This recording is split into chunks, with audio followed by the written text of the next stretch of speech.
So today we got our first feature premiere for MLB The Show 24. This one specifically focuses on storylines season 2 coming to MLB 24. If you're wondering about Diamond Dynasty, Road to the Show, franchise, we still have other feature premieres coming, but this one specifically focuses on storylines season 2. I'm trying out a little bit something different for this recap. I'm letting them do most of the talking, breaking it into specific sections, but then letting them go over the information. I hope you all enjoy this recap of our first feature premiere for MLB 24. So the first bit of new information for MLB 24 that we have about storylines for the Negro Leagues season 2 is the amount of new legends we're getting. Let's take a listen. How many new legends we're going to play at launch in storyline season 2? So season 2, we're going to have 10 legends. We're going to be able to play 4 of those legends at launch. Yeah, so that's up from 8. You know, last year was 8.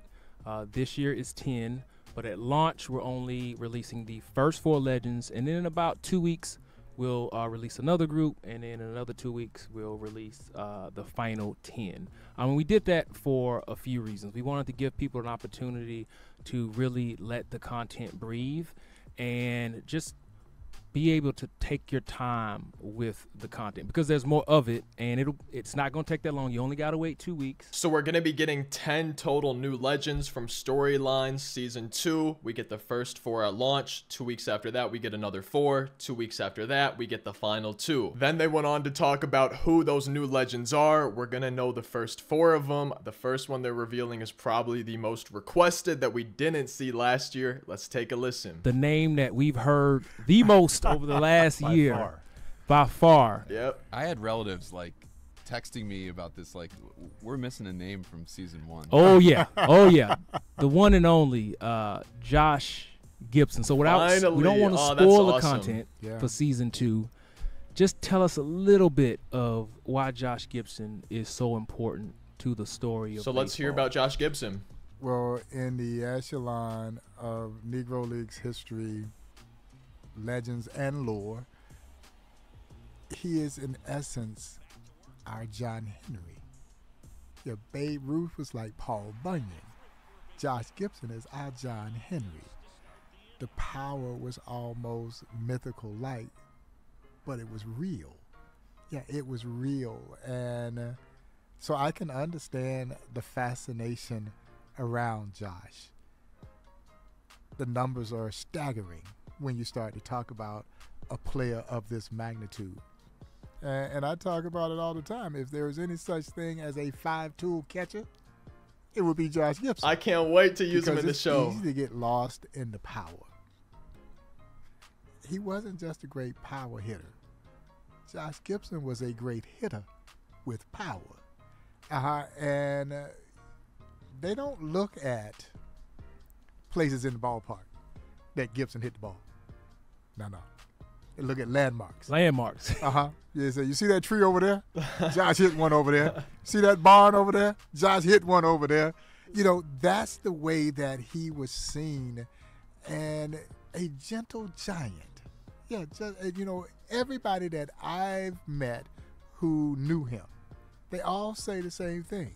He was just a gentle giant, but one heck of a baseball player. And they talked a little bit about why Josh Gibson wasn't included last year for season 1 back in MLB 23. The question we got a lot last year was, where's Josh Gibson? And so when we're deciding on who's going to be in season 1 or season 2 or season 3, there's a lot. It's an imperfect, perfect, scientific, unscientific method of how we're choosing players. We have to make sure we have not only position diversity, but that's not just for Negro Leagues players.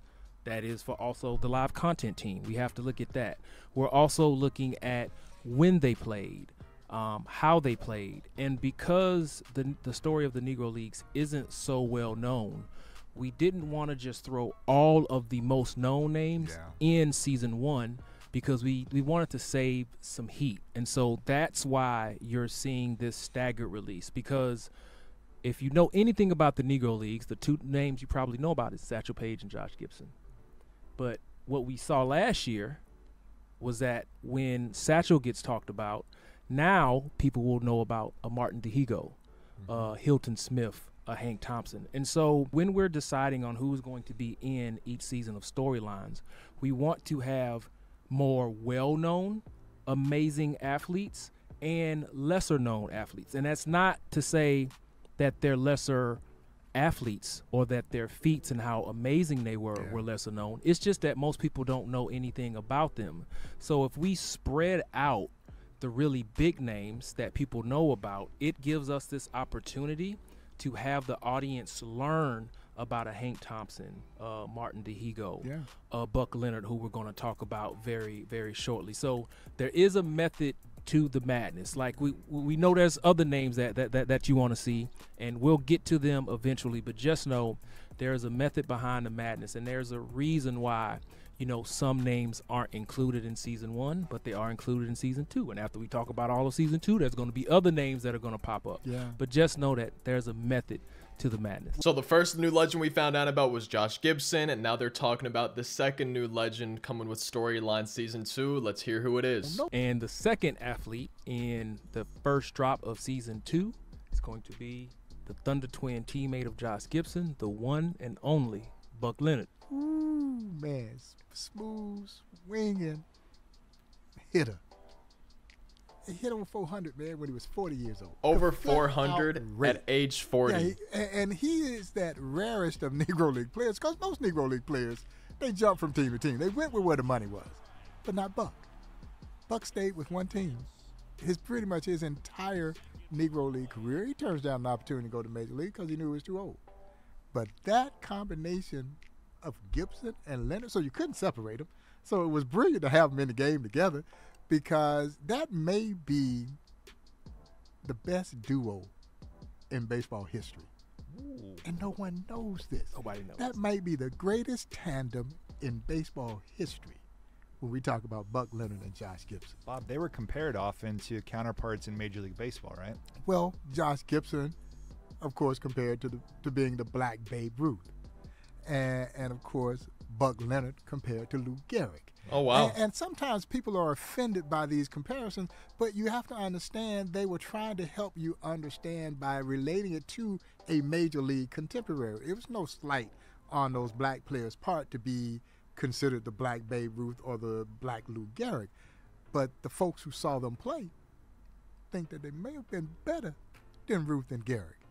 And Buck Leonard was as great a fielder, and they, again, not to share too much and take too much from the game, maybe the greatest fastball hitter this sport has ever seen. So we've got Josh Gibson, Buck Leonard. That's 2 of the 4. Let's hear about number 3. Now let's talk about the number 3 person who needs no introduction in our first 4, the legendary Henry Aaron. And you're probably thinking, wait, Henry Aaron's already in MLB The Show. That's true. However, like you always say about what you don't know, is that Henry Aaron's career started in the Negro League. Yeah, before he made it to the MLB. 1952 with the Indianapolis Clowns. And if my smile got a little bit bigger, it is because Henry Aaron is my all-time favorite baseball player and my childhood idol as a kid growing up in Crawfordville, Georgia. Crawfordville, Georgia, y'all, is east of Atlanta, west of Augusta, all of about 500 people. That's not a lot. No, all of about 500 people, and every day on the playground when we played sandlot baseball back then, we didn't even call it baseball, we called it hardball. I wanted to be Henry Aaron. I had to be Henry Aaron. Now, I'm sure some other kids wanted to be Henry Aaron, but I had to be Henry Aaron. And so this means a great deal because there are still so many folks who don't know that his illustrious professional baseball career began in the Negro Leagues. And he is just one of the many examples of those who transitioned from the Negro Leagues and went on to greatness in the major leagues. But he's an example of the kind of talent that was there in the Negro Leagues and had the doors open sooner. Yeah, who knows what the record books would have looked like. And so when people discover that a guy like Henry Aaron comes out of the Negro Leagues, it is mind-boggling to them. Number one, that they didn't know, but how great he was at the major league level. And as I remind people all the time, if Jackie Robinson doesn't break the color barrier when he does, 1947, think about all the great stars we would have missed we'd have missed Henry Aaron, and we'd have missed Ernie Banks, and we would have missed Roberto Clemente possibly, Bob Gibson. Can you imagine? That's wild to think about. Without those legendary stars. And if you can imagine what it was like before 1947. They literally changed the pitcher's mound because of Bob Gibson. What I'm trying to say, y'all, is they didn't learn how to play baseball after 1947. They were playing great baseball well before 1947, but Henry Aaron is one of those who got an opportunity to cross over the bridge that was built by those players in the Negro Leagues, and it was that older Negro Leagues player that took care of a young Henry Aaron and a young Willie Mays and a young Ernie Banks and nurtured them because they knew they had an opportunity to get to the show. I'm super excited to be getting a young Hank Aaron. I'm wondering if he's going to be playing other positions. Maybe his cards will be a little bit faster. I'm excited to see what storylines teaches us about his young career before he made it to the MLB. And before we get to our fourth legend, I saw some people saying some messed up things, leaving messed up comments on the video, talking about how we're having the first woman ever in MLB The Show history. And I just want to point out, it's not just some random or made up person. She literally was the person that replaced Hank Aaron when he went to the MLB. She replaced Hank Aaron's spot on his team's roster in the Negro Leagues. So it's not like she's made up. She made history by being the first ever woman to play professional baseball, and she did so by taking the spot of Hank Aaron, one of the all-time home run leaders. That's just crazy to think about. But the fourth legend reveal we should be getting is going to be Toni Stone. Let's take a listen. Our fourth storylines legend that we're going to focus on in the Negro League storylines also plays a really important part and really was the encore to once Henry Aaron went on to the major leagues, this legend took over. Bob, do you want to introduce our next legend? Well, people are surprised to learn that the ball player that took Henry Aaron's roster place when he was signed away by then the Boston Braves was the legendary Toni Stone, one of 3 women to play professionally in the Negro Leagues. And I love the addition of Toni Stone to MLB The Show and the fact that she was such a tremendous pioneer. But don't get it twisted, y'all. She was more than just a pioneer. She was a ball player. And she took great pride in the fact that she was a ball player because she had to earn the respect of those other players. Because you don't just step on the field and, also their fear of taking a job away because you are just a woman. And I'm sure that's the mindset that some of them carried until she proved that she deserved to be there. And so her inclusion in the game speaks volumes to her elite talent, but also the fact that the Negro Leagues created a platform that would allow this to happen. And every time, and we have a wonderful display inside the Negro Leagues Baseball Museum aptly called Beauty of the Game, that celebrates the 3 pioneering women, with Toni being the first, Connie Morgan and Mamie Peanut Johnson. And every so often I'll have people come in and say, one day a woman will play in the major leagues. And I'm looking at them shaking my head like, no. The one day has happened. We're waiting for it to happen again. But as you can imagine, as young girls who've been told, well, you can play softball, when they go through and they see Toni Stone, the spark in their eyes, you see, you're fueling hope. You're fueling dreams of possibilities. And that's really what the Negro Leagues did. It fueled the dreams of so many black and brown players that they could play this game professionally. And Toni Stone did the exact same thing now for women to now dream about the possibilities, not playing, but playing again in the major leagues. And it's going to happen. Mark my words. It's going to happen. So again, we're getting 10 new legends just from Storylines Season 2. The first 4 are Josh Gibson, Buck Leonard, Henry Aaron, and Toni Stone. And then they said that after 2 weeks of the game being out, we'll get the next 3. And then 2 weeks after that, the final 3 for 10 total new legends just from Storylines Season 2. And if you're wondering why they're not just releasing all 10 at launch, let's hear them explain it. And what you said is true. Like, it gives you that time to sort of sit with these stories, and you're not just rushing through, but you actually get to, like, take your time to enjoy them. Let it marinate, yeah. Let it marinate. I think that is important to kind of, we want to treat each, and with us having more legends this year, we want to treat each one and make sure that they get their shine, and that each one of these storylines feels like a celebration of their career and of their life. So we've heard about the new legends coming from Storyline Season 2. Then they went on to talk about the improvements to the mode, the improvements to Storyline from MLB 23 to now 24. Let's take a listen. The improvements to the mode. And we're going to try to stay out of spoiler categories, but from feedback and research, the mode is going to be a little bit easier. If you get stuck on moments, because some of them were still too hard. We thought we were not making the mode hard, but some of those moments, probably in hindsight, like the Hank Thompson home run, yeah, we know everybody struggled on that one. Probably was not our finest moment. Thought facing Satchel Paige would be hard. Yeah, probably not our finest moment. But they're a lot easier. And even if you are still struggling to get past a moment, you can skip over that moment to continue the story and the education lesson. The videos themselves, I think you're going to be pleasantly surprised at the improvements there. We're using a new tool that makes all of our historical footage look even better. It's amazing. We're all in our second year of doing this, and so we've learned so much. So the motion graphics is better. We have a more amazing color palette that Malik has chosen for each player. The editing is even better than it was last year, and we thought it was pretty darn good last year. You're going to see defensive moments for the first time. Oh, that's cool. Jared, with environments too.